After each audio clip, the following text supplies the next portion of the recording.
out. Everybody. What's up, everybody? Welcome back to another episode of the Lights Out podcast.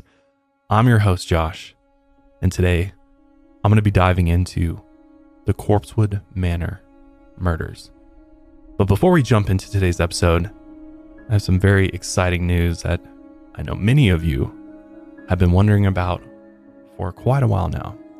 So as everyone knows, Joel has left the podcast, and I just want to make it very clear. I know I've probably mentioned this several times, but there are some of you out there that still are wondering, what's the tea? What's going on with Joel? I just want everybody to know this will be the last time I address this because there's just no reason to keep repeating myself. But Joel and I left on good terms. We're still happily brothers. He's doing well. He left the show because he just wanted to pursue some other opportunities. He's working in the IT field, technology. That's always been his passion. So he's off doing bigger, better things. And because of that, I have been producerless for the last couple of months. And I know I mentioned that I've been looking for a new producer. And in the last episode, many of you started guessing who that new producer may be. And today I'm finally revealing who my new producer, honestly / co-host, is. So welcome to the show, my brother from another mother, Austin. Welcome, man. Yo, what's up, everybody? This is exciting to be here. I know, I'm so excited, man. Like, it's been so long that I've just been by myself in here, trying not to get creeped out. And today, I'm so happy to finally have you join me. But Austin has been doing a ton of the behind the scenes work. He really helps out with the research. He helps write the scripts that I actually do on the show. And I think it's super valuable to have you now in the episodes because you do go so deep when researching these topics. Yeah, I try to get everything. And, if I ever miss anything out there, don't burn me at the stake. I try my best out here, And also, I thought you would be a great fit for the show because not only do we kind of look alike, I feel like we kind of do look like brothers, and I feel like some people out there might even get it confused. I'm like, wait, is this your other brother? But yeah, the mustache and the beard, right? Exactly. But also just, I wanted to make sure that whoever I brought onto the show next really fits into what I've really created here, because I know I like the certain vibe that the show has. I like the sort of laid back chillness to it. I know some of you even fall asleep to Lights Out. So I didn't want to bring somebody on here that maybe is like the polar opposite of myself. Like, as like, hey, how's it going, everybody? Is like talks completely different, maybe just too jarring to the listener versus I don't have enough coffee in me to get that amped. It takes a lot to get me that amped. I mean, it's just, I think there's also a certain seriousness to the show, and a lot of the topics we cover are just so brutal oftentimes that I just feel like it's important to bring that level of seriousness and respect to these episodes, and to have somebody that is able to deliver, the content in that way as well, whoever's on the show. So I'm very excited that Austin is here. He is not going to be here every episode from here on out right now because you don't live here. Yeah, I'm actually from Hamtramck, Michigan. Shout out to Hamtramck. It's a small enclave city that's actually within Detroit. I'm from Michigan. I came out here. I'm just here for the week. Yeah. I forget how dry it is here. It is very dry. I know, I was like showing him my tattoos and they're like crusty and I'm like, God, I got to put lotion on. It's super dry out here. Yeah, it is. I got to get used to that. But no, I love it out here. It's a really cool place. So I'm excited to move here. And yeah, I'll be here in a few months. So the hope is, I wanted to bring him on because he's out here looking for places to live and all that good stuff. I wanted to introduce you to Austin because he is going to be joining the show full time come the new year. But he will probably be back out here again for an additional episode around the Christmas season here. So there'll be at least one more episode with him before he's here full time. And I'm really excited. It's been a kind of a solo project for me for so long. And I just feel like the show can only get better with more collaboration and having an additional voice there, and having somebody who's also extremely knowledgeable on the subjects that we cover is not only helpful to me, but it's just going to provide more value to you as a listener and viewer. So super excited to have you. And today we have a very, very interesting case that honestly, I don't think most people even know about. The murders that took place at Corpsewood Manor in the middle of nowhere in Georgia, and just the people involved with this are very interesting as well. But let's go ahead and just jump right into our episode here. This episode of the Lights Out podcast is brought to you by care of HelloFresh Hunt-A-Killer and Stamps. So this case primarily centers around a very, very interesting man by the name Charles Scudder. And Charles Scudder ends up being actually a victim in this case. I think for this case to fully understand what ends up happening at Corpsewood Manor, we have to go all the way back to the very beginning with the early years of Charles Scudder, so you can really understand who this man was. So Charles Scudder was born on October 6, 1926 in Wauwatosa, Wisconsin. And he came from a wealthy family. He was a great student, and he had an interest in almost everything. He loved drama, music, and art, had a brilliant mind, really, really good at science and math. After Charles graduated from high school, he ended up attending Oberlin College and Loyola University School of Medicine. Like I said, he had a brilliant mind, and of course, he was an incredible student when he got degrees in zoology, languages, and chemistry. He then went on to get a PhD in pharmacology. He got married in his teens, but not a lot is known about that marriage, and it failed pretty quickly. He later remarried, though, and had 4 sons. Their names Saul, Gideon, Fenris, and Ahab. But his second marriage also didn't last too long. And after the death of his youngest son, Ahab, the marriage was over. And as far as we know and what we could find, we don't really know how his son died. But his death did weigh very heavily on Charles, and it began to change him. He began following counterculture ideals, and he also focused a lot of his energy on his work, which interestingly enough, his work focused on mind-altering drugs. He even became the associate professor for Loyola's Institute for Mind, Drugs, and Behavior. And while he was there, he performed government-funded experiments with psychoactive drugs. At the time, the government was hoping that they could use LSD-25 to control people's minds and weaponize them. And this program, as many of you have probably heard, was the infamous program called MK Ultra. So you had to fill you guys in on that. You're a drug specialist, Austin, kicking in here. LSD, is a substance that's normally produced in a lab, always produced in a lab. It's artificial, right? Yes, it's artificial. There's nothing natural about it. Not at all. And with a big enough dose, it causes distortions, hallucinations in the brain. It also makes it hard to perceive and evaluate dangerous situations. I would say from experience.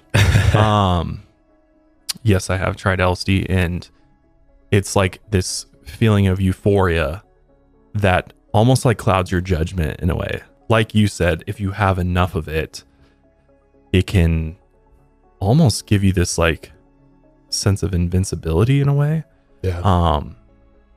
But it definitely does distort your reality. Yeah. You can be in a good or bad way. Yeah. Depending on who you are. But. Yeah. I had a friend in college, just we're sitting there hanging, and all of a sudden he's like, someone's going to stab me tonight. And we were just hanging out in an apartment, playing video games, listening to music. Yeah. Deathly afraid. And he had taken LSD? Yep. And he convinced himself, or, too big of a dose. He had somehow thought that someone was just going to kill him. Wow. And so we had to, I was acid sitting, as I say, and I had to, we had to calm him down. I said, what can I do to make you feel like you're not going to die? Everything's going to be okay. We had to take him. He really wanted to go to this fountain that was a few blocks away. So I was like, I'll take you to the fountain. We'll listen to some music. We'll lay down, relax. And eventually he came down. Yeah. He calmed down. So it was good. But yeah, I've seen both good and bad of mind-altering drugs. And I think it's, it depends on the user. Totally. Depends on where their headspace is at when they take the drug, how much they're taking. No, that's a really good point. Yeah, there's so many stories like that. I mean, luckily for me, I've never had a negative experience with any sort of mind altering drug, because of the importance of, I always learned that set and setting and mind state are everything. Like, you don't want to do, these drugs are very powerful. And I mean, hence why the government was trying to experiment with them, because if you find the right people, if you found a person that you feel like would be susceptible to this drug, it can convince you of things that aren't real. It can, they are able to almost weaponize it in a way, and use it against you, or use, alter your mind to then do their bidding, which was kind of like, in short, what MK Ultra was. But it's interesting. LSD, does kind of play a factor throughout this case, which is why we're talking about it. But we wanted to give you a little bit of background, because not everybody's tried LSD before, and I think it's important to understand the effects of it. And again, like, it's how much you take, where you're taking it, who you're taking it with. But in large doses, I can totally see how it could totally screw with your mind. I mean, it's one of those drugs I always like to say is like, it puts you in like a thought loop. Like, it puts your brain into overdrive is the best way I can describe it. It's like flips a switch in your brain, and then all of a sudden your brain's working way faster and harder than it ever has before. And if you have negative things going on in your life, or you go to a negative place, if you're not able to pull yourself out of that, or have, like you did, pull your friend out of that, bad things can happen. Yeah, for sure. You either produce Sgt. Pepper's because you're the Beatles, or you think you're gonna die. It has a very polarizing effect. LSD specifically too is just such a potent drug too, and it really does, it can provide that amazing experience. But and the MK Ultra, I mean, that's so what they were doing essentially. Sometimes you can find a million documentaries if you really want to. A lot of the times their subjects, they knew they were a part of this experiment, but sometimes they didn't know when they were being dosed. So it would just be a Wednesday at 4 p.m. and you're drinking your tea, and all of a sudden you're like, why am I feeling like this? So there are stories of people, I don't know, crazy things happening to their test subjects and stuff. And what was their purpose for doing this? Like, well, at least what did they tell us was the purpose? Yeah, because of course there's endless conspiracies on MK Ultra and like what they were actually trying to do versus what the CIA was willing to admit they were doing. Right. It was an illegal operation, right? So it's like, once it wasn't confidential anymore, it was kind of released to the public. Yeah, it's like, what is the truth? What are they going to tell you? But as far as we know, a big part of it was when they were detaining people, they wanted to dose them to see if it would act as a truth serum. Like, they would just start spilling all their secrets. To hopefully be used by the military against our adversaries. Exactly. To extract information from, which I huge. Can see the thought process behind that, but it's also totally fucked at the same time. Like, right. Yeah. Just like unknowingly giving people large doses of, and then how would you know you're even getting the right information? Because what are people going to fucking come up with if they're tripping on a heroic dose of LSD? Like, you never know what they're going to come up with. Exactly. Yeah. It's kind of like, it's funny they thought it would be a truth serum when it's a mind altering drug, Yeah. It's kind of it just shows the understanding around, especially psychedelics at the time too, like trying to use them for, they're really supposed to be used for this purpose, but we're going to try to weaponize it and make it something that we can, give to people that we capture in war and things like that. Yeah, it's MK Ultra is really interesting, which, by the way, if you want more information on MK Ultra, I actually did an episode on my other podcast, Mile Higher Podcast, covering the whole program kind of from start to finish, as well as covering some of the conspiracies around it. So if you're interested in that, it's out there. But anyways, back to Charles. So Charles is got a pharmacology degree, PhD, and he's working with these psychoactive drugs. And what's interesting is Charles, for the time, he just was not afraid to be who he wanted to be and who he really was. He was just, for a doctor, somebody with this amount of education at the time period, he was kind of seen as a strange individual by his colleagues, I think. He had a lot of strange quirks. He would dye his hair bright blue, which, imagine. And I feel like even nowadays people are somewhat it's getting more, not everybody, but there are some older people that still kind of like look at you weird if you've got like pink hair, brown, Yeah, now I think it's become hair. a bit more normalized nowadays. Yeah. But yeah, there is definitely a stigma, and Which I don't even know what's the stigma behind it. Just because you're changing your hair color, what does that have to do with anything? Really? Yeah. Well, it's like, what are you going to judge somebody who are wearing like a tie-dye shirt? And people do judge you on a tie-dye this shirt. guy, definitely doing LSD over here with his tie-dye, his Grateful Dead t-shirt. Yeah. Yeah. So Charles, he dyed his hair different colors. He also owned a pet monkey, which I feel like anybody owns a pet monkey. Like, you are taking on something that most people don't want to take on, and that's having a monkey as a pet. It just shows you like what, he's just such an interesting guy. Like he just liked all the things that the norm at the time would say, oh, that's not normal to have a pet monkey. But despite having all of these kind of quirks, I guess, he was well liked. And people that knew him described him as brilliant, polished, and soft-spoken, but confident at the same time. And while working at Loyola, he met a man named Joseph Odom. And Joseph was born on March 27, 1938 in Cook County, Illinois. And he often went by the nickname Joey, which is how we're going to refer to him throughout this episode. But after dropping out of school in the 5th grade, Joey began getting into a life of petty crime. He was eventually arrested for an unknown crime, and he became a well-known cook behind bars. He would later take these cooking skills of his, so he must have been a decent cook, and he'd use them once he was let free. Charles eventually hired him as a live-in family cook in 1959. By then, Charles had divorced his second wife, and he lived in the family mansion on Chicago's west side with his 4 sons. And when Joey moved in, he cooked their meals, but he also acted as a nanny for the boys. Soon, Charles and Joey's relationship grew into something more. They eventually began a more romantic relationship, but kept it secret at the time. Because again, in 1959, being openly gay wasn't as common. And even as time passed and Charles' sons grew up, Joey still publicly acted like he was only the family cook. By the early 1970s, the sons had all moved out, and Charles had also become sick of his job at the university. And he was also just fed up with city life. He'd always talked about how he desperately wanted to escape from the high taxes and bills in the city, and he felt like his old neighborhood had fallen apart as the decades passed. He even called it an urban ghetto. Crime had increased and the city was quickly changing. At the same time, he dove into a magazine called Mother Earth News, which promotes renewable energy, recycling, and sustainable farms. Charles' parents had recently passed away, and he had inherited $40,000 from his mother's estate. So at almost 50 years old, Charles chose an isolated spot in the middle of the North Georgia woods to start a new, off-the-grid life with his lover, Joey. It was a spot in the mountains just outside of Tryon. It had once been Native American land. I mean, pretty much all the United States was once Native American land. But obviously they were moved off of the land and forced onto the Trail of Tears. And Charles ended up spending about $10,000 for 40 acres. And the first thing that he planned on doing was digging a 160-foot well for fresh water. He figured out how to do this from the Mother Earth News magazine.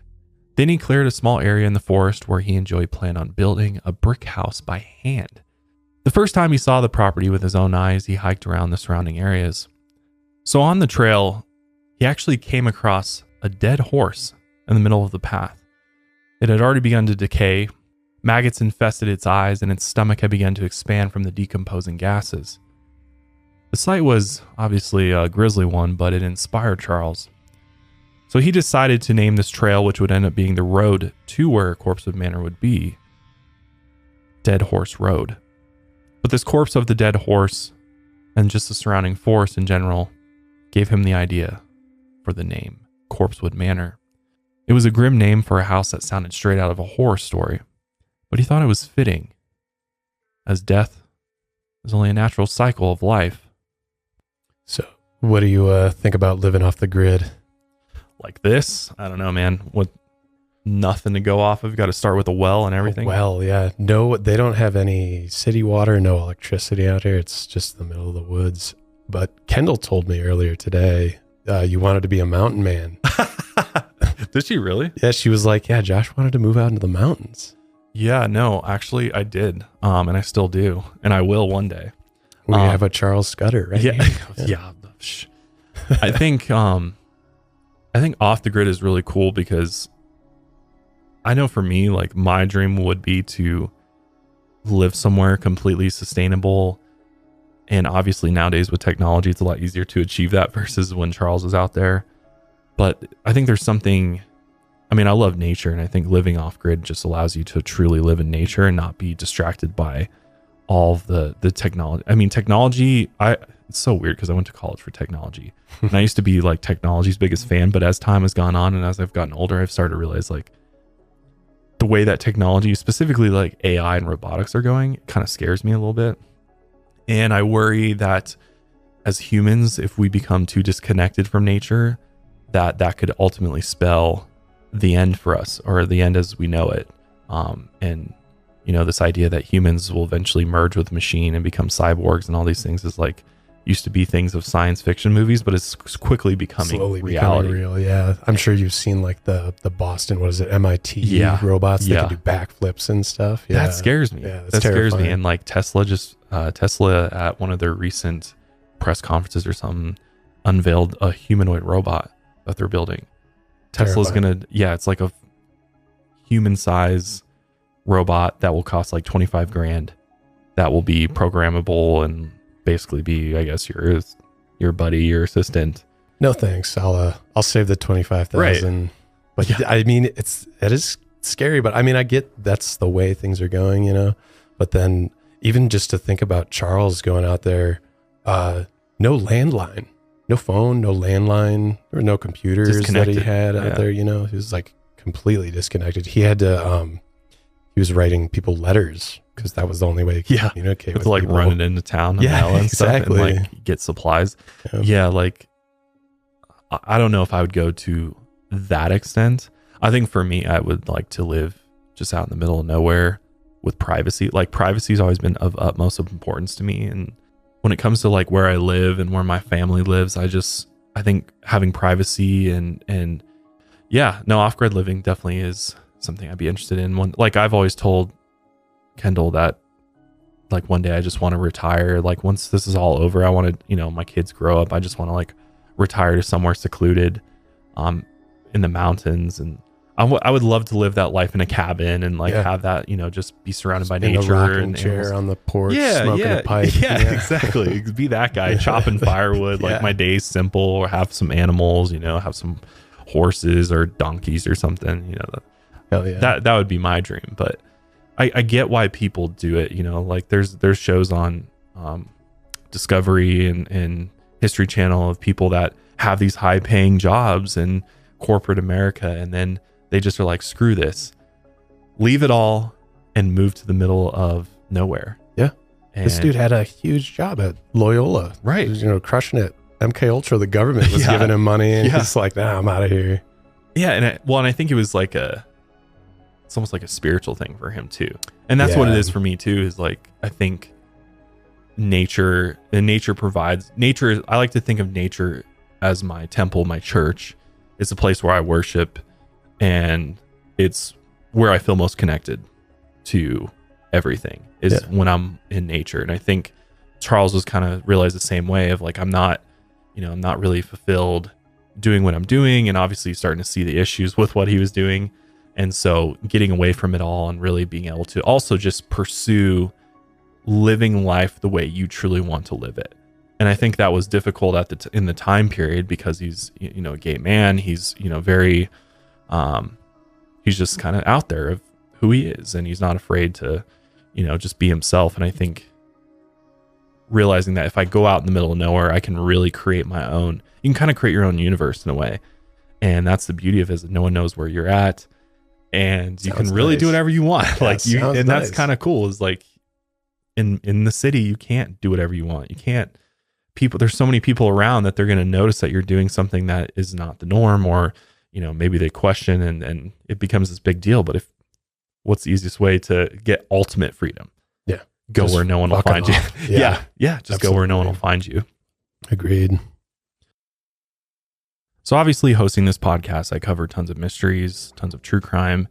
And I'm just one of those people who can't ever get enough of it. It's just it's always been an interest of mine. And what's really cool is there's a company called Hunt-A-Killer. So what's really cool about Hunt-A-Killer is they have a couple different games you can play. The one that I have here is called Dead Below Deck. And what I really like about their games is that you have to get together, you have to look at evidence, which the evidence that they provide, like dossiers, letters, all sorts of different things, are very authentic feeling. It's not like just, cheap piece of paper or anything. What's cool is you get to eliminate suspects and ultimately solve a murder and catch the killer, which is actually a lot of fun when you do it with your friends and family. So Hunt-A-Killer, you get to lose yourself in this immersive experience. This is perfect for those who are looking to get sucked in to a story that really intrigues you. The games are full of puzzles, ciphers, etc., and there's different difficulties available. And just like real detective work, you must establish means, motive, and opportunity for each suspect. Hunt-A-Killer has the subscription, which many of you have heard of before, but they also have a ton of all-in-one games. So give Hunt-A-Killer a try. It truly is a lot of fun. I enjoy doing it with all my friends on game night. And right now you can go to huntakiller.com/lightsout and use code lightsout for $10 off your order today. Thank you, Hunt-A-Killer, for sponsoring this episode. So on Charles' 50th birthday, he resigned from his job at Loyola. He bought a brand new Jeep and a small camper, and he set out for his plot of land in Georgia. He left most of his possessions behind, but he brought along Joey and his 2 big mastiffs with him. What's interesting about Charles is that he actually named one of his mastiffs Beelzebub, which I have used this name before. I've actually talked about this. It's a demon in ancient text, but it's also another name for the devil. But the other mastiff was named Arsoneth, which is named after an H.P. Lovecraft character. Charles also brought along some antiques, books, and his personal golden harp. Once they got out to his property, it would actually take them about 2 years to build the main section of the brick house. And since he had no room for his harp and antiques, he had to keep them outside for a while. Even though he was trying to shed his life of possessions, he just couldn't give up the golden harp. It was really his way to entertain guests, and he was known by his friends and family as a great player. There is a clip of him playing the harp, which I'll play real quick. There's actually a clip of him reciting a poem and playing the harp, and I'll just insert a little clip so you can hear.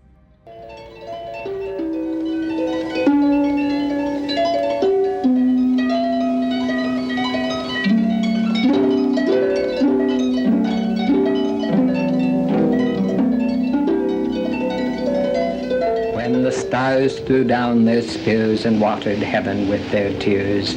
Did he smile his work to see? Did he who made the lamb make thee? Tiger, tiger burning bright in the forests of the night, what immortal hand or eye dare frame thy fearful symmetry? Charles was known by his friends and family as a great harp player, and he would often recite poetry while playing, like you just heard. After they moved, he wouldn't let his surroundings limit his playing, so he decided to bring it with him. So imagine being a hiker or a hunter out in these woods, and all of a sudden you hear a harp playing, and you start getting closer to the sound, and all of a sudden there's just this man just reciting poetry. But it's also kind of creepy to think about too, especially if you didn't know that it was there. But just, thinking about there being out there at night. Sounds like something dark out of a woods. fairy tale, I know, but like a right? creepy fairy tale. It really does. But that was who Charles was. Charles also put up a sign on Dead Horse Road that read, "Beware of the Thing." He was also a big fan of the Addams Family, but some people took the sign seriously, and they believed that something strange, in fact, did roam the woods. But as the years passed, the main house was finished. They also added one more building to complete their manor, which was a 3-story building made of wood and brick, and they called it the Chicken House. They kept a group of chickens on the first floor, and on the second floor they stored canned goods and a large library of pornography. On the third floor was where they entertained themselves and guests, and they called this the Pink Room. In other words, this was their pleasure chamber. Throughout the property, Charles also added stained glass with pentagrams and other artwork that involved the devil. And you're probably wondering, what the hell? Well, Charles introduced himself as a Satanist, and he became a formal member of the Church of Satan not long after. So, of course, Charles Scudder and the manor soon became the talk of the town, and locals began spreading rumors. Because again, this is like, I believe, near the height of the satanic panic, and people, they just heard Satanist, and of course freaked them the fuck out. I mean, they thought there's devil worshippers living out there. And there's kind of a misconception with, like, if you're a Satanist, it doesn't mean you're worshiping the devil, right? Yeah, I think that's the biggest thing that a lot of people don't understand, especially if you've never looked into Satanism, which, I get why a lot of people don't, but the majority of Satanists belong to some form of Satanism, which Charles belonged to the Church of Satan, which was Church of Satan, which actually was started by Anton LaVey. And Anton LaVey had a very specific version of it. And in fact, what's interesting about it, and most people don't know, is they don't believe in any supernatural entity. Like, they don't believe in a god or a devil. They don't believe that the devil even exists. Yeah, it's almost a religion, an organized religion that is anti-religion, basically, right? Yeah, it's kind of strange. They're really like atheists. Yeah. And organized atheists, and they kind of use the devil and pentagrams and all of these phallic symbols and things like that as a way to kind of like throw it back into everybody else's faces for judging them.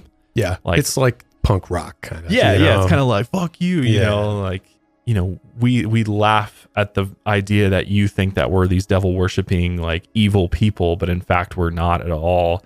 And we're just people who believe in, doing what they want and not being told how to do things or live their life or what to believe in. And that's just all this in a very, very simple terms. Obviously, I am not, just to clarify, I'm not a Satanist. I do not belong to the Church of Satan or anything like that. I do find it interesting though, and I think it's very misunderstood. Yeah, it's more of like we want to understand it, Yeah, it's important, especially in the context of Charles Scudder, that we understand what type of Satanist he was, because the rumors at the time was that here's this guy, this weird dude out in the middle of the Georgia woods, and he's doing all these satanic rituals inside his home, and he's probably doing all this weird, creepy, evil shit. But as far as we know, Charles obviously came from a background of psychoactive drugs, and if you look into some satanic rituals, there's a lot of it involves sex and taking drugs and things like that. So that sort of behavior did take place at the Corpsewood Manor, specifically in Charles' pink room. This is where he really could be free about his sexuality, and he really liked this about the Church of Satan, that they really reinforced this, as this was one of the few religions that respected the idea of every consenting adult's right to sexual activity, which again in the 70s, being a gay man or, having sex with the same sex just wasn't accepted in the mainstream. So Charles liked the church's idea of doing what makes you happy as long as it doesn't harm anyone else. He also liked displaying satanic images around the manor to get a rise out of people. Because again, that's why they do it, is it's like proves their point by doing these things. But this was all in character for Charles. It's the very same reason he dyed his hair, and he once had a pet monkey. Charles Scudder loved to draw attention. As the holiday season approaches, the days get shorter, calendars fill up, and to-do lists seem to get longer than ever. It's important to make sure you're still taking care of you, and Care of makes that as effortless as possible. I've been using Care of for, probably over a year now, and I absolutely love it. Before Care of, I had no idea what types of vitamins, supplements I needed to take on a daily basis. But with their very, very intuitive quiz, after taking that, they recommend via experts what types of vitamins and supplements might be best for you. And what's cool about it is that you can customize it to what you want. You don't have to go with the experts' recommendations. You can pick and choose, and you can add and remove as you see fit. But what's great about Care of is that they take away the thinking behind figuring out what vitamins you need, then making sure you always have them, because once you start taking vitamins, you want to take them, on a routine. So Care of, they deliver it all in this convenient box. Everything's pre-packaged. You don't have to open a bunch of different bottles. And the packs even come printed with your name on it. So that way people don't get confused. And their whole quiz is based around your lifestyle, what your health goals are, and they give you those recommendations based on how you answer their quiz. They also give you tools and products to feel a difference in your health routine, like their free app that gives you daily reminders to take your vitamins and rewards you with exclusive discounts. If you haven't tried Care of yet, definitely check them out, because right now you can get 50% off your first Care of order when you go to takecareof.com and enter code LIGHTSOUT50. Get 50% off your first Care of order. Go to takecareof.com and enter code LIGHTSOUT50. So Charles and Joey quickly became known for their Satanism and their counterculture lifestyle. They were also known for drugs, sexual freedom, and homemade wine. This is what attracted countless rumors around the small town of northern Georgia. Curious young people in the small town had nothing better to do than drive up Dead Horse Road to Corpsewood Manor and see what was going on. The age of consent in Georgia was 14 years old at the time, but supposedly Charles only let people in who were 17 or older.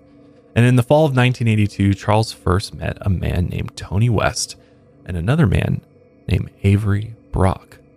And Charles had no idea that these two young men would change his life at Corpsewood Manor forever.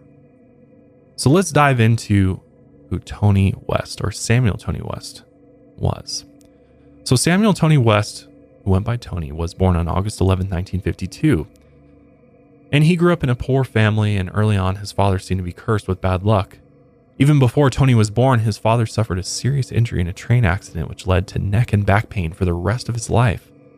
The family's main income was his father's disability checks and the odd jobs he picked up through the years. When Tony was only 10, his father tragically died in a fiery car accident. He had actually lost control of the car as it slid off the road and smashed into a telephone pole. The car was mangled, and it took the firefighters hours to retrieve the body from the car. His neck was actually shattered, and he died almost instantly. But this death was a huge blow to the family. Not only was it traumatic, but now the family had no income. And his mother struggled to raise the children after that. With no father and no money, it wasn't long before Tony got into trouble. When he was 13 years old, he was looking after his 2-year-old cousin one day. When he peeked inside the closet, he found a pistol inside of the house and began playing with it. And these types of stories never end well. While messing around with the gun, he aimed it at the 2-year-old's head, not realizing that the pistol was loaded. But Tony was about to find out in the worst way possible. He squeezed the trigger thinking the gun was not loaded, and the crack of a gunshot tore through the house. The poor 2-year-old died instantly, and Tony was arrested. Since the killing was believed to be accidental, the court didn't charge Tony with murder, but they sentenced him to a psychiatric treatment facility for 5 years. Not much is known about his time there, but when he was 18, they let him go free. With no direction and nowhere to go, and no money, he turned back to a life of crime, and he was quickly arrested for theft and thrown back in jail. Again, not much is known about him for the next few years of his life, except for a few run-ins he had with the law for petty crime. His own family even called him a bad seed. But in 1979, when he was 27, Tony got married. One night during family dinner, he got into a heated argument with his brother-in-law, Kenneth Todd, who had just escaped from prison. Tony got heated and he pulled a pistol out and shot Kenneth 4 times. The small .22 caliber bullets hit him once in the stomach, the head, and twice in the back. They rushed Kenneth to the hospital where he survived his injuries. Because the caliber was so small, the bullets were small enough that they didn't really do too much internal damage. Later that night around 4 a.m., Tony turned himself in to the local sheriff's station. While they booked him, they realized that Tony was supposed to be serving time in the Hamilton County Penal Farm for a different crime he had committed years before, but somehow he had escaped, unnoticed clearly in 1974. What's worse was that when they charged him for shooting his brother-in-law, he pleaded no contest, and the court didn't even add any more punishment for him escaping his last sentence. How crazy is that? Totally different time. They only sentenced him to 3 years in prison. And this time they locked him in a high security prison so that the guy couldn't escape again. But he wasn't forced to serve the rest of his original sentence. After he went to prison, his first wife divorced him, and after serving a sentence, he was let free. Just like when he was 18, he had no direction, nowhere to go, and again, no money.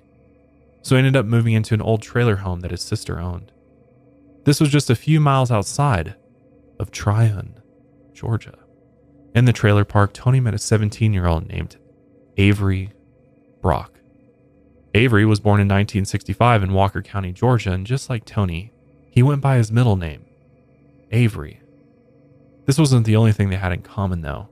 Just like Tony, Avery had also lost his father at an early age. When Avery was only about 7 years old, his father died of a cerebral hemorrhage. Avery's mother eventually remarried, and he had an absolutely terrible relationship with his stepfather. He was very strict and cruel, especially to Avery, and at times he physically abused him. By the time Avery was 17, he had dropped out of school and found odd jobs around town. He chopped wood and mowed lawns. He did anything he could to make money so that he could finally become independent. And the people he worked for always said he was reliable and hardworking. Right before he met Tony, Avery was kicked out of the house. And now Tony and Avery had a few more things in common. Again, no direction, nowhere to go, and no money. Avery did everything he could to survive on the streets.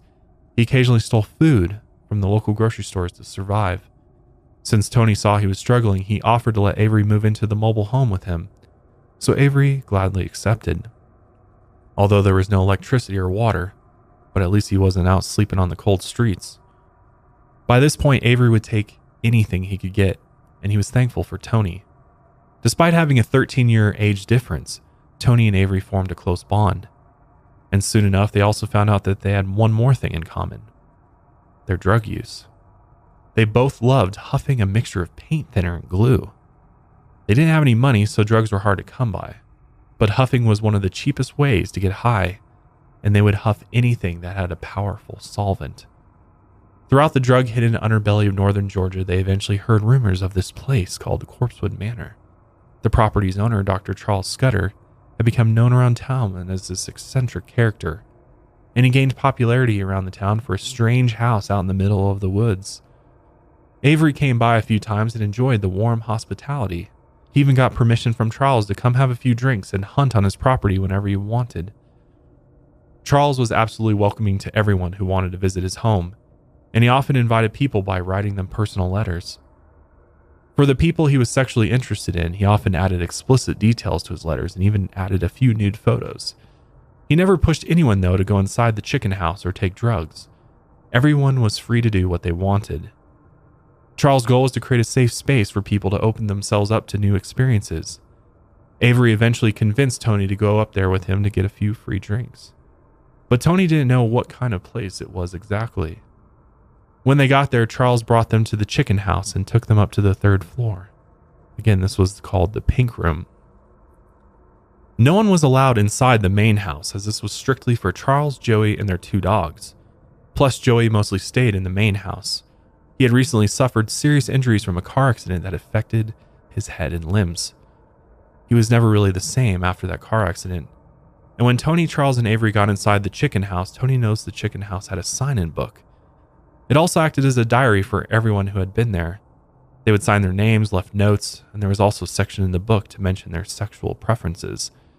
The 3 of them hung out for a while and drank some watermelon wine up in the Pink Room. And since the homemade wine usually came in several gallons, they got pretty drunk. At some point in the day, Charles approached Avery, pulled down his pants, and began giving him a blowjob. Tony just sat there watching, and when Charles noticed Tony eyeing him, he also offered him a blowjob. But Tony declined. After the night was over, Avery and Tony drove back to the trailer park in silence. And after a while, Avery finally broke the awkward silence, and he told Tony that he swore he wasn't gay, and he told Tony to never tell anyone about what he had seen. Once they got back, they just went to sleep. And by the next morning, Avery was even more worked up about what had happened the night before. He told Tony that he thought Charles intentionally got him drunk and took advantage of him. But Tony had known Avery for a while, and he had had his own suspicions about Avery's sexuality. And he knew that Avery had been up to the manor a handful of times before, so this probably wasn't the first time that Avery had engaged in sexual relations at Corpsewood Manor. But that morning, Avery kept ranting about how he wasn't gay and Charles had taken advantage of him. Tony thought he might have just been embarrassed about the whole thing, but things got even more heated when Avery began threatening to kill Charles. Then he tried to convince Tony that he should help him by saying that they had a bunch of antiques inside the house that were worth a bunch of money. Avery knew that Tony was motivated by money, and as much as he wanted money, Tony had only been up in the pink room, so he had only seen the chickens, food, and pornography, and there definitely wasn't any valuables. But Avery insisted that there was a huge fortune inside the main house, and he convinced Tony that Charles and Joey were rich, and they stored their money somewhere inside of that main house. The more he sold the idea to Tony, the more he bought in. Then Avery followed an interesting train of thought to convince him further. If Charles loved being off the grid, he probably didn't trust banks. And if he didn't trust the banks, his fortune must have been stashed in the main house. The more Avery talked about the idea of robbing and killing, the more he wanted to take the plan even further. He then told Tony that they could kill Charles and Joey, dispose of the bodies, and then take over the house for themselves. Again, they're off grid. It's going to be difficult for them to get help. And in his mind, it wouldn't be that difficult to pull off. Tony had no objections, and this plan almost sounded too good to be true. With the holidays just around the corner, family coming into town, all the busyness of the holiday season, who's got time to go to the grocery store? Well, HelloFresh makes this busy time of year easier than ever with chef-crafted recipes and pre-portioned ingredients delivered right to your door so you can spend less time meal planning and prepping. Save money on dinner with HelloFresh and put it toward your holiday shopping. HelloFresh is cheaper than grocery shopping and 25% less expensive than takeout. As your calendar starts to fill up the season, you can count on HelloFresh to get you some of your free time back by making cooking simple and quick. I absolutely love just going on the HelloFresh website on my account and being able to set all of my meals up in advance for months out. So literally you set it and forget it, and then the boxes just show up right at your door. All the produce is fresh, the meats are of top quality, and all the ingredients are pre-portioned. So it's just, you follow a recipe card, it's usually like 6 steps, and in 30 minutes or less, you've got a home-cooked meal on the table. There's no grocery shopping. The cleanup is super easy, and it just makes mealtime so much more enjoyable because you get to eat delicious food, and it doesn't take that long to make it.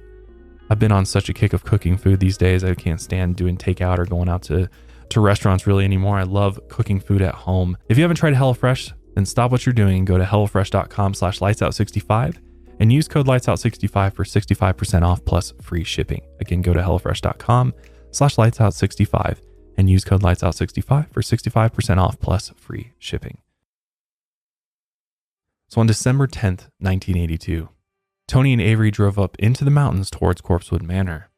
This was the day that they planned on taking over the manor for themselves. As they drove along the road, Tony asked Avery where he had stored the rifle. Avery said he actually left it back at his mom's house and that he didn't need it, as he had brought along his knife, and this was enough to get the job done.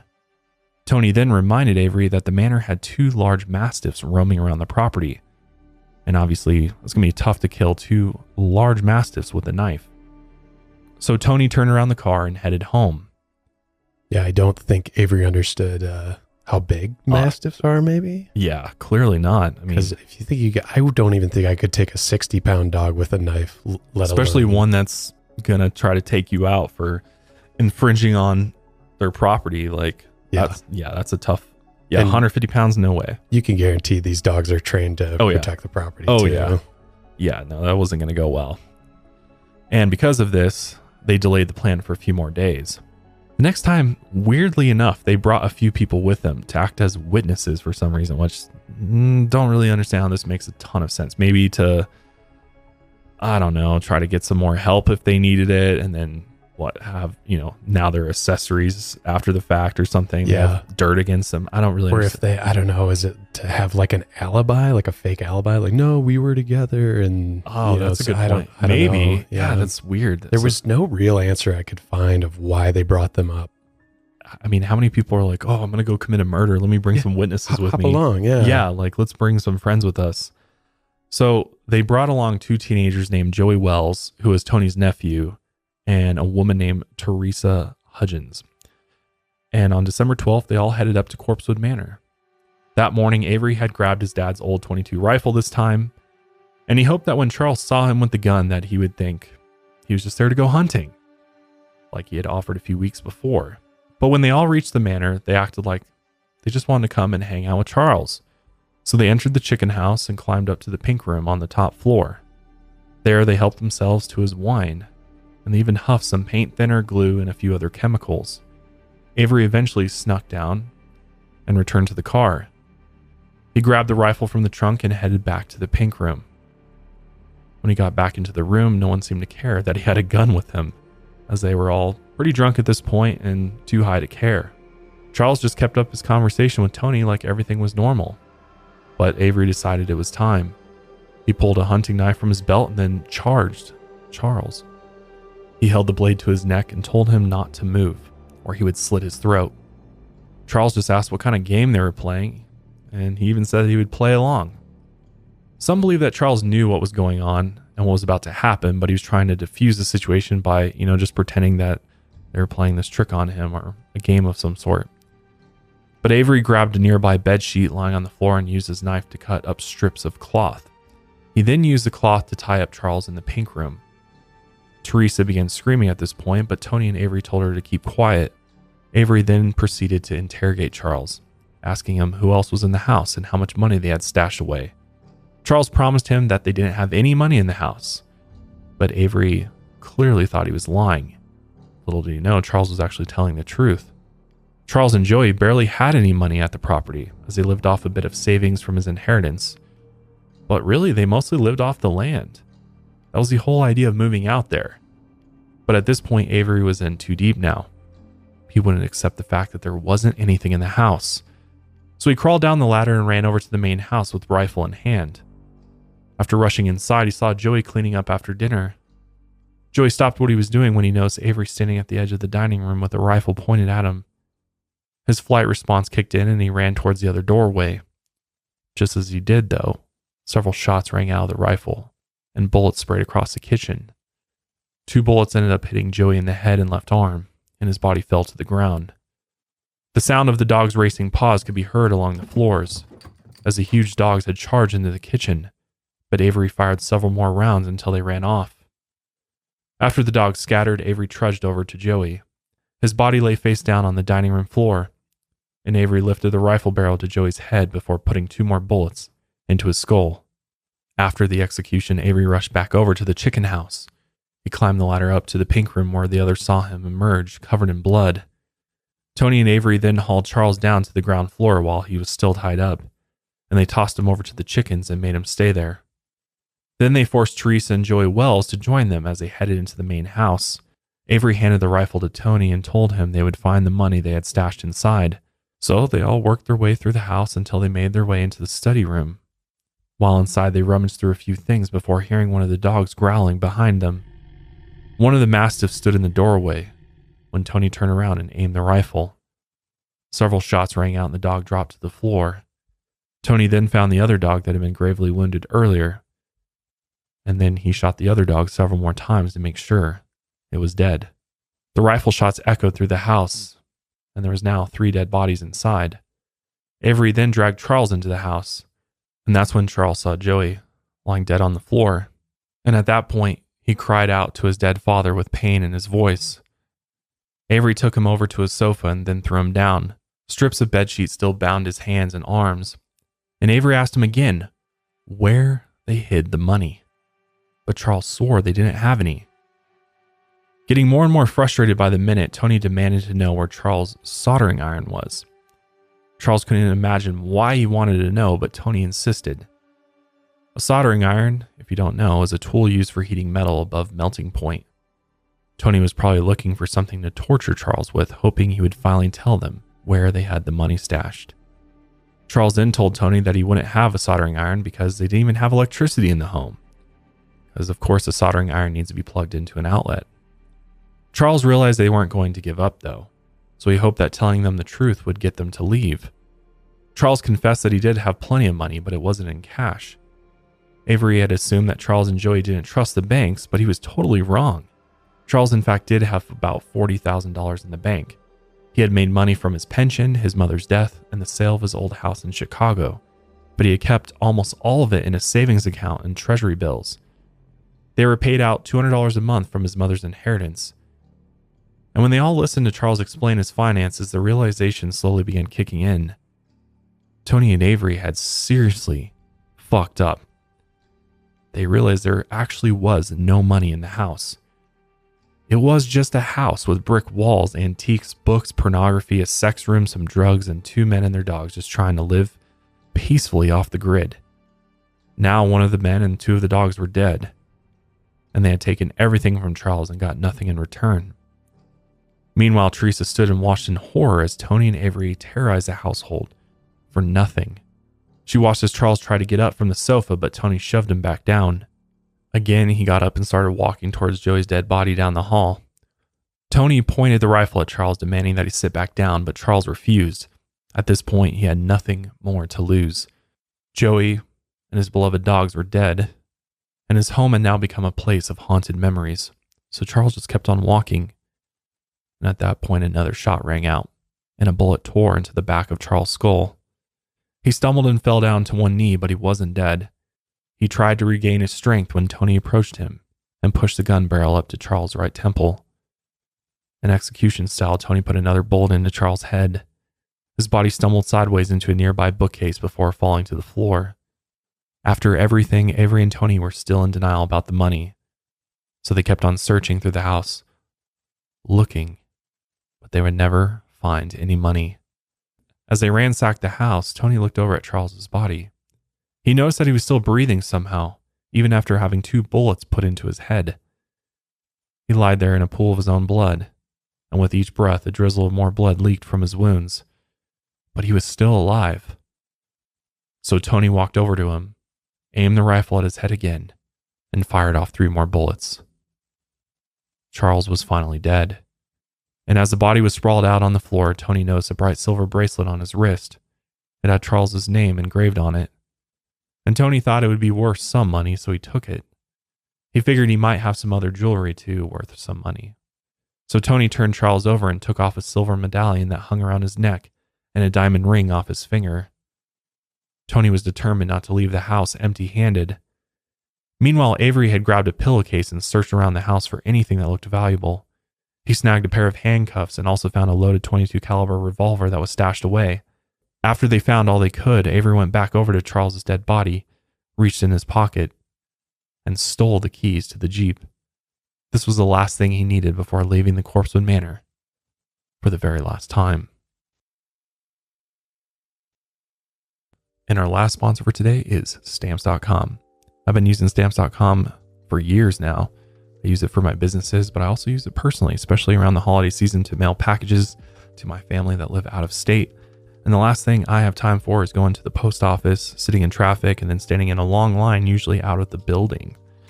Well, Stamps.com is here to make your life so much easier. They're your one-stop shop for all shipping and mailing needs. And for more than 20 years, Stamps.com has been indispensable for over 1 million businesses. Get access to USPS and UPS services you need to run your business or for your personal shipping needs right from your computer. There's no lines, no traffic, no hassle. Even save money with major discounts on USPS and UPS shipping rates, up to 86% off. Who doesn't like to save money? And you don't need any special equipment, just a regular printer and a computer. And you can have postage printed at any time, which is so nice. You don't have to do it within the post office hours, which are always so short. You can do it 24/7, which is super nice, and then just schedule a pickup and somebody will come and pick up your packages for you. This holiday season, trade late nights for silent nights and get started with Stamps.com today. Sign up with promo code LIGHTSOUT, one word, for a special offer that includes a 4-week trial plus free postage and a free digital scale. There's no long-term commitments or contracts. Just go to Stamps.com, click the microphone at the top of the page, and enter code LIGHTSOUT. So while all of these brutal murders are unfolding, Teresa and Joey Wells were watching the entire time. They weren't sure if they were complicit or victims, but when Tony told them to keep their mouths shut, they listened. With the loaded rifle still in his hand, Tony ordered them both into his car. Once they were inside, Tony put the car in reverse and backed the car down the dirt road as fast as he could. His hands gripped the wheel tight, but as he sped up, he noticed that he was heading straight toward a tree. He yanked the steering wheel and the car veered off the road into a ditch. So Avery had to pull Charles's Jeep around and tow Tony's car out of the ditch. Once it was free, they sped away from Corpsewood Manor, leaving the 4 dead bodies inside. The crew got back to Tony's mobile home in the trailer park, and now they needed to lie low and figure out how to get out of town. Tony offered to sell his car to Joey Wells. Joey dug around his pockets before pulling out $7 in cash. It was all he had. Joey told him he could get $68 the next time he saw him. So Tony took the crumpled up dollar bills and handed Joey Wells the keys. With the deal made, Joey Wells and Teresa headed back to Joey's place. Once they got there, Teresa wanted to immediately call the police. But Joey didn't want to rat out his Uncle Tony, so he refused. Joey's mom eventually drove Teresa home, and during the car ride, Teresa spilled the beans about everything that had happened. She told her about the drugs, the murders, and the robbery, but Joey's mom promised her son she wouldn't tell the police. But now they had a problem. They thought Teresa would eventually reach out and contact the police on her own. So Joey's mom had Teresa go and pick up her 2-year-old daughter from school. And when they got back to the house, they forced Teresa into a bedroom and locked her inside. And they kept her locked there for 4 days straight. Then on December 16th, Joey Wells shoved Teresa into his car and took her over to a friend's house. Here, Teresa managed to find a phone and get in contact with her uncle. Meanwhile, Avery and Tony packed up what they had and told their families they were heading to Florida, but really they were heading to the Mexican border. On the way there, they pulled into a rest stop to sleep for the night. The rest stop was empty, so it was safe to rest there for a while. The next morning, they woke up and noticed another car at the rest stop. Inside the car was U.S. Navy Lieutenant Kirby Phelps, who was sleeping in the front seat. Tony then got an idea. With no one else around besides Avery, Tony grabbed Charles's old .22 revolver from the back seat. He walked over to the other man's car and tapped on the window with the barrel of the gun. Kirby woke up and saw Tony flashing the handgun. Raising his hands, he told Tony he could take whatever he wanted. So Tony yanked open the door, slapped a pair of handcuffs on Kirby, and dragged him out into the woods. It became obvious to Kirby that this wasn't a typical robbery. So when Tony unlocked one of the cuffs to try and lock Kirby to a tree, Kirby actually broke free and punched Tony in the head. Tony briefly stumbled back and then reached for his pistol. He quickly aimed and pulled the trigger several times. 3 bullets went into Kirby's head before he dropped to the grass. Tony then stole Kirby's wallet and keys and left him in the woods. When he got back to the parking lot, Tony told Avery to take the Jeep while Tony drove Kirby's car. They drove the Jeep to a hidden spot in the woods and abandoned it. Then they both got into Kirby's car and fled the scene. On December 15th, there was a few men that had gone out into the woods with metal detectors. They had gone out there planning to look for old Civil War relics, but what they found was Kirby's decomposing body with 3 bullet wounds in his head. He had no ID on him, so when police recovered his body, Kirby was just another John Doe. That same day, a man named Raymond Williams had stopped by Corpsewood Manor. He was there to break the news to Charles and Joey about a mutual friend passing away. When Raymond pulled up to the house, he noticed that the Jeep was gone, so he figured that they had just gone into town to get groceries and supplies. They usually did that about once a month anyways. So Raymond left and came back the next day, but the Jeep was still not there. At this point, he began to think something was wrong. It wasn't like his friends had been gone from Corpsewood for more than a day, and none of the friends had heard that Charles and Joey were going on vacation or anything like that, so they should be home. So Raymond got out of his car and walked up to the house. First, he noticed the front door was open, and when he took a peek inside, he spotted a few bullet holes that riddled the walls. The air also smelled rancid, like death. He immediately left and called police. Several deputies from the nearby sheriff's department arrived and discovered the grisly scene. They found Joey's body near the south entrance and Charles' body in the next room. Both were found face down in their own blood, and more blood was found across the house. And Charles' arms were still bound with bed sheets. Their 2 mastiffs' bodies were tucked into the corner of another room near a wood stove. Supposedly, the smell of death and rotting food was so strong inside the house that investigators had to take breaks outside just to get some fresh air. The deputies also took note that both Charles and Joey seemed to had not had a shower in a while. Charles even had grown one of his toenails over an inch long. After discovering the scene, the deputies then go out and sweep the rest of the property. And at the same time, the abandoned Jeep was discovered over in Tallulah, Louisiana. Tallulah police called the sheriff's station in Georgia to report the vehicle, as they had found .22 caliber bullets inside the Jeep. Kirby, Charles, and Joey had all been killed with .22 caliber bullets. The police thought it was plausible that there were 1 or more interstate killers on the loose, and that most likely they were probably in the victim's stolen car. On December 16th, Teresa was able to finally reach a telephone and call her uncle after being locked away in Joey Wells' house for 4 days. She then called the nearby sheriff's department, and they quickly picked her up and Joey for questioning. They told the sheriff everything that had happened, and with no delay, arrest warrants were issued for both Avery and Tony. At this point, Avery and Tony were far away from Georgia, so a national manhunt began. But on the run, Avery and Tony were having a very rough time. They had reached Texas, but had run out of every last penny. Not only that, but they couldn't agree on what to do next. They eventually realized that they wouldn't agree with each other, so they decided to split up and go their separate ways. Avery ended up hitchhiking all the way back to Georgia, where he called his mom on a payphone, and he desperately asked her to come pick him up. By coincidence, police rolled up to her house right after she got off the phone with her son. She told them he was waiting for her at a gas station, so they headed down that way and picked him up. They then took him into the station where he made a full confession. He even showed them a U.S. Navy ID he had stolen off Kirby's body. Police were finally able to put a name to the John Doe that was discovered in the woods near the rest stop.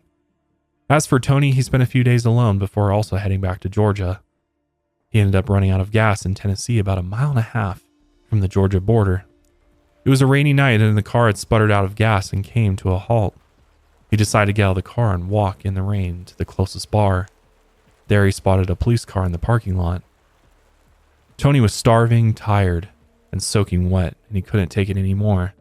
So he found the officer inside the bar, approached him and said, "Go ahead and take me in." As you can imagine, the officer was like, "Huh?"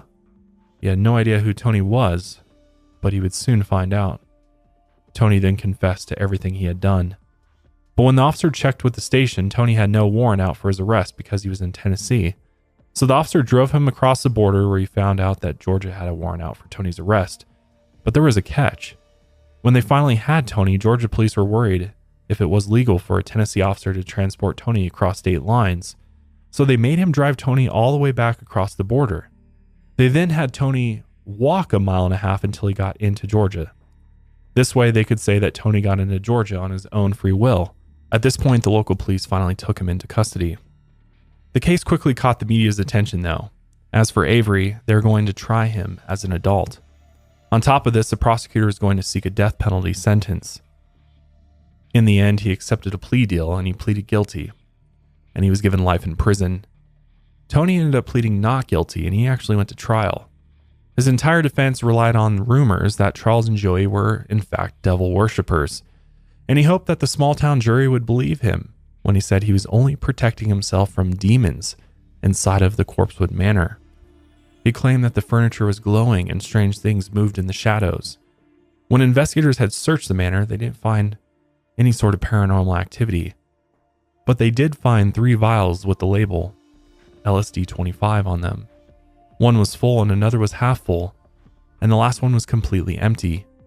The defense argued that the wine that Charles had given Tony and Avery was drugged with LSD, and it caused them to have a mental break, and then in turn, forced them to murder the men.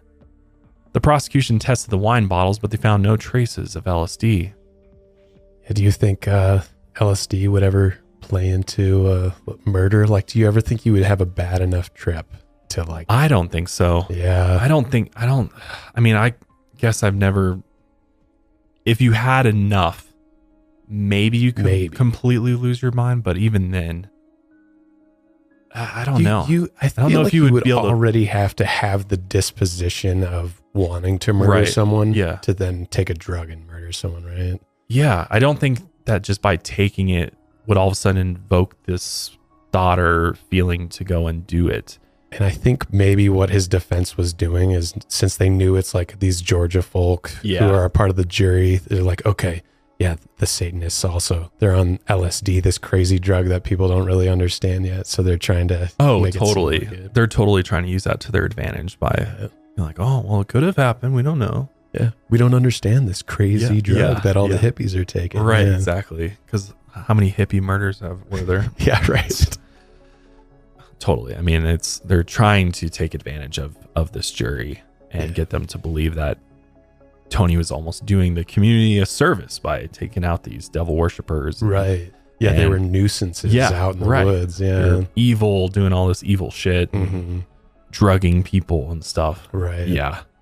I mean, they were really trying very hard to persuade the jury of his innocence, but it would crumble once Avery took the stand to testify. as he then opened up about the plans they had set up long before they ever even went to Corpsewood. In fact, they had both talked about killing and robbing the couple. Plus, Joey Wells testified and told the court that Tony had told him he was going to live in a devil worshiper's house 2 days before they headed up there. So it was very clear that these murders were premeditated.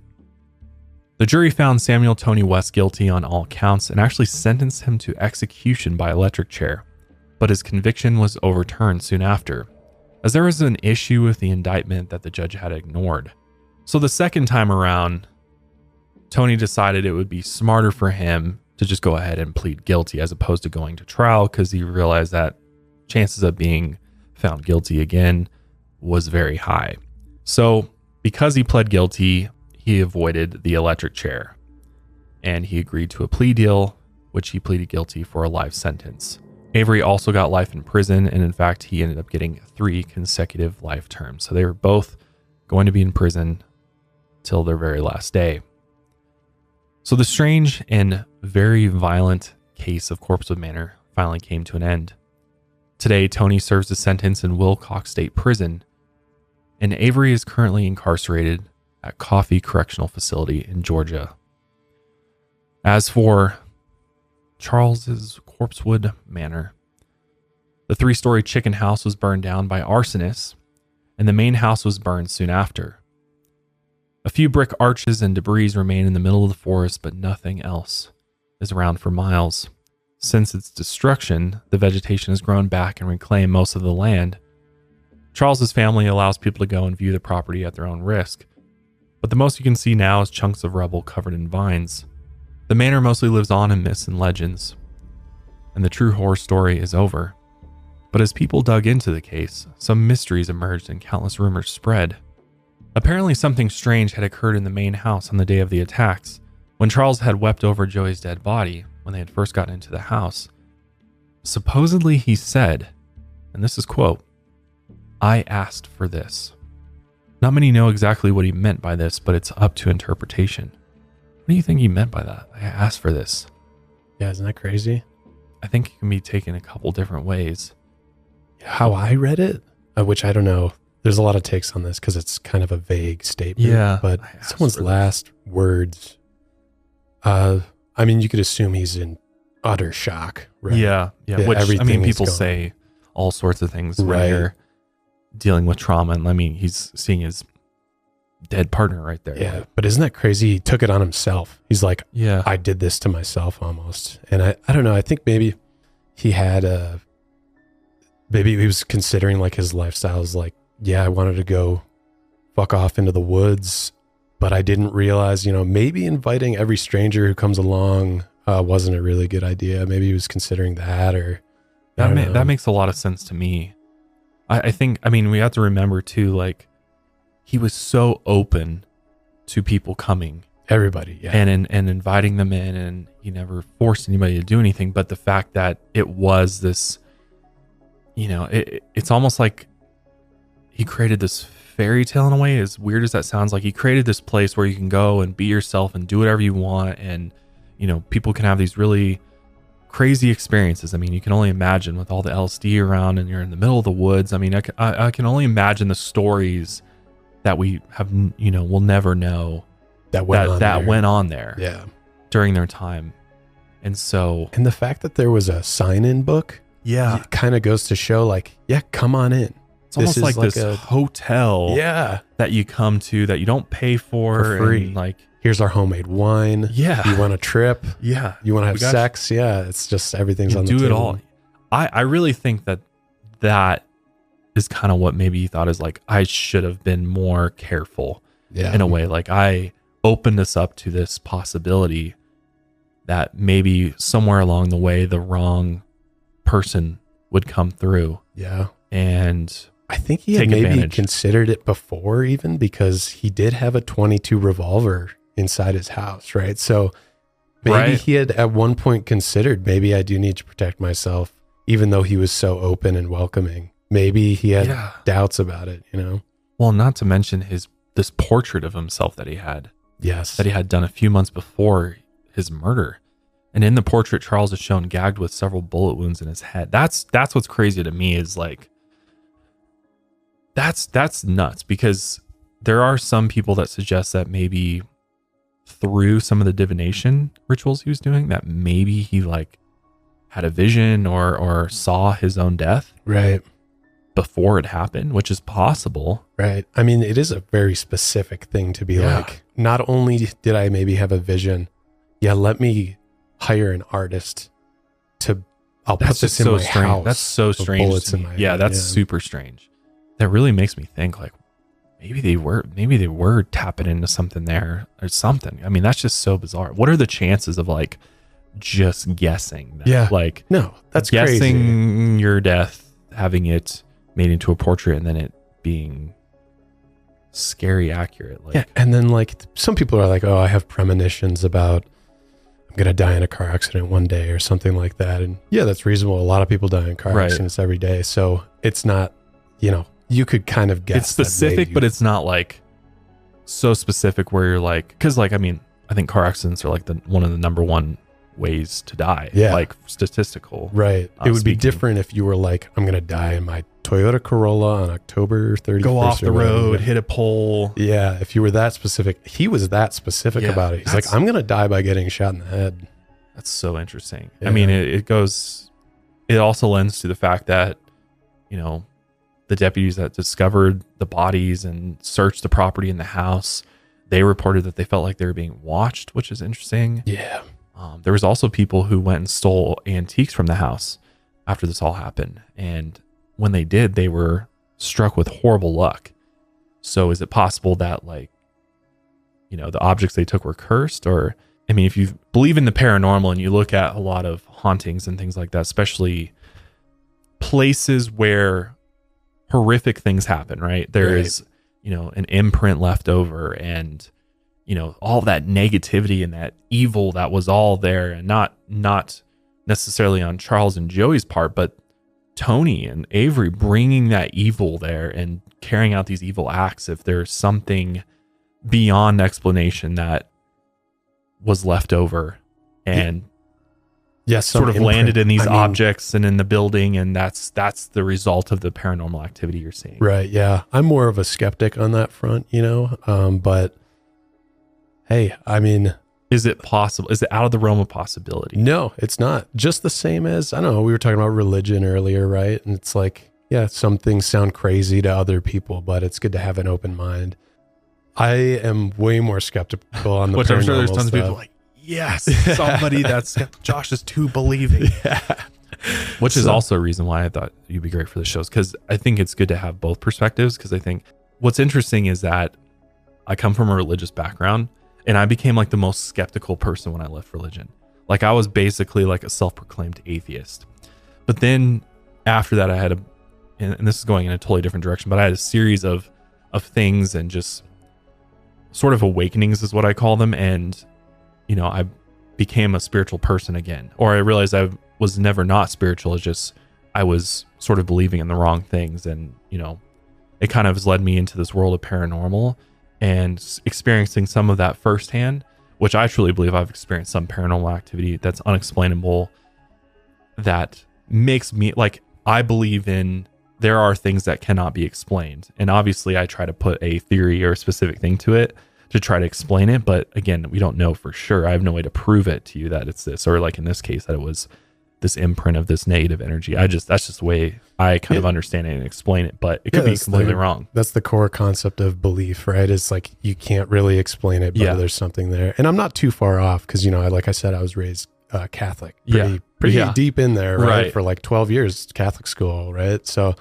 I also, had a crisis of faith, and what is this? All the things that I've been fed, is everything a lie, and then you go, I kind of made the same route where you go hardcore, like, this was all a lie, and I've been kind of scammed. You almost go like through this like anger phase where you're like, fuck the church, fuck God. Right, and you're like, and I became I was like death metal, like just as heavy, dark as I could get. That's where I was for a while. Until I sort of found the light again. And then it's weird. I kind of came back to it too after a while. Like, I'm not, I don't really abide by any religion. I'm not a front runner and like that's a new concept. Yeah. But I think everyone has their own somewhat of a spiritual element that they tap into. Even if you're an atheist, I think, you could say, oh gosh, we're getting into, Josh and I are talking about some deep shit right now. But I mean, you could get into, even atheists, they're men of science, right? The Big Bang, this is what I believe in. So it's, not believe in, but because that's a real thing that happened. But I don't know. Or is it? Yeah, who knows? I believe that's just the theory of what I believe that. I mean, I think science can explain things up to a point, but at some point, you have to believe in something. That's what I think. I think even like Stephen Hawking's, as deep as he would go into quantum physics and crazy shit like that, he got to a point where it's like you explain so much shit that things don't make sense anymore. We don't have to get into quantum physics. We could do a whole episode on that whole concept, man. I have a lot to say about Stephen Hawking and like just where he went to and some of the things he believed, because I think even some of the most scientific minds of what you end up finding is that they're far more spiritual than they ever let on to, or what they found was like, it's like you get to this point and then there's like this great beyond that's like science can't yet explain, mathematics can't yet explain, and like you're just like, well, what is this thing? Yeah, and even the things that they do explain are still confusing as hell. The universe is constantly expanding, and you're like, they've proven that that's real, but why?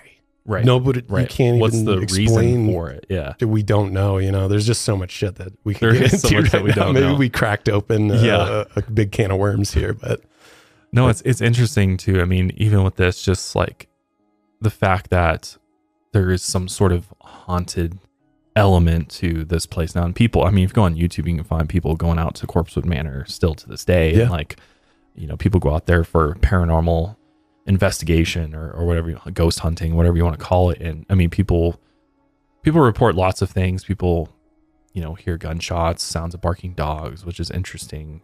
Some even claim to see glowing eyes, one of the dogs roaming through the nearby woods. And I mean, again, these are what people are reporting, and everybody's experience is subjective and can be looked at objectively. So, but it is interesting that maybe I truly think that when something like this happens, and when something negative happens, that there seems to be this residual effect that's sort of left behind. Sure. And what that is, I don't know. Is it energy? Is it spirit? What is it that's left behind? But there's something that remains living in a sense there that's that creates this activity, or maybe it's not even, maybe it's something subconsciously. I mean, who knows? It could be something that's like we just sort of tune into. It's like a radio signal. When you go out to this area, your brain's like tuning into this radio signal. We're almost manifesting. Yeah, you're almost like picking up tidbits that's kind of just out there in the ether, or whatever you want to call it. So. I'm a skeptical, but I'm not super stubborn on this. That's good. I do think there's much that we can't explain. Yeah, and I get it. Like science is very important, and being able to prove things scientifically is very important. But like we have discovered these natural laws and all these things. But it's like, I think you have to remember too. Like science is always changing too. It's like science is never concrete, because there's always potential for new discoveries, and I think that's what makes science exciting. And it's interesting that Charles did have this scientific background. Like he was so heavy into the science, and then he kind of like paired that up with Satanism to like sort of create his own. Let's get out the tarot cards. Yeah, and he was like very into the occult, and he had all these occult relics and images all over his house, and he had like pink gargoyle above his door at the manor, which was interesting. And he also, when he built the manor, he built rounded walls first, because the idea is that negative energy can't hide in a rounded space, as opposed to if the house has corners, the darkness always lies in the corners. I've heard of this. Yeah. And so he built his like house, his main house, to have rounded walls to try to eliminate that. So he was very, very deep into this stuff. So it makes me think, like, we talk about people like John Dee and individuals who really dive into divination and tarot and stuff. And so many people are so skeptical of this stuff, but like, which I understand, because there's tons of people that are just like sort of fraudulent about it and like charge people. Like there's so much like scammers around it that I think people, it gets this negative connotation put on it and stereotype put on it. But I do believe that there is a reason this stuff has been around for so long. And I do believe that there is something to it. And those that practice it purely tap into something that we don't understand. They may not even understand, but through these things, they're able to, these rituals, through this knowledge that's been passed down, they're able to do things that defy all explanation. That's the best way I can put it. You've basically explained what religion is to some degree, right? That's the same basic core concept, right? These things that are passed down, this knowledge that, you know, some people have experienced things while others haven't. And the same thing selling snake oil, right? All these con men get attached to it. Same thing with religion, right? Yeah. So yeah, it's super interesting, man. Yeah. Well, I'm going to go ahead and wrap up today's episode there. Super interesting one. And I feel like you and I could sit here all day. We're already like several hours into this. Yeah. Which is great. I'm so excited to have you on the show, and hopefully everyone out there has enjoyed Austin, his perspective. I think it's just going to add so much to the show moving forward. And let us know your thoughts on this particular case. Do you think this was purely a robbery and that they really were after the money? I truly think they were after the money. I think they thought, you know, what better way to hide your wealth and, you know, be off the grid and, you know, act like you're poor and, you know, you live off the land. But they thought they were hiding tons of money and treasures there, when in fact it was all in the bank. And I just think they were two stupid dudes that thought they had an opportunity to try to get some easy money, potentially get away with the crime, take over the manor, and everything was, I think they're just young, stupid, didn't really think through things. I mean, clearly their background shows there's not a lot of intelligence there. I think they've kind of came from this rough childhood. And also drug addicts, I don't think they, you know, once you get, suffer from addiction, I don't think you're thinking too far out. It's like, how do I get my next fix? Where do I go? Oh, they have free wine and drugs up at this mountain. Yeah. Okay. I thought they were going to be more crafty about it. I think they were thinking they could like sort of set it up so that they were going to mastermind it and make it look like it was not just a blatant robbery and murder. I think they had maybe a different plan in mind. It just all went wrong. They just jumped the gun, and I don't think they were smart enough for it either. Didn't think through it. Yeah, they didn't have the capacity to really think this one through. And ultimately, I'm so glad they didn't, because they, you know, Charles, Joey, they got the justice that they absolutely deserved. And I'm glad that both Tony and Avery are serving life terms, because they deserve that. Absolutely. Absolutely deserve that. And thinking back, you know how they had to take him back across the border? Yeah. Man, all the logistics of all that bullshit. I know. Like, think about that. They almost, they like knew this guy did it. They're like, fuck, we're going to take you back. You're going to have to walk across. Hopefully you show up here, you know? I know. I can't even imagine what that must have looked like. Right. But yeah, this was a truly crazy case. We'd love to know your thoughts in the comments. If you're watching on YouTube, if you're watching on Spotify, while you're there, make sure you're following us. We really appreciate it. But yeah, I'll link Austin's information in the description as well. He'll be back next month for another episode, and then back in January for forever, hopefully. Yeah. As long as you want to come back. But as long as no supernatural shit starts you never know in here though, man. You never know. Annabelle's pissed that you now took her spot, and she's going to start looking at you over there. Yeah, she's still over there in the corner. But thanks again for joining us. I'll see you next week. And until then, lights out, everybody.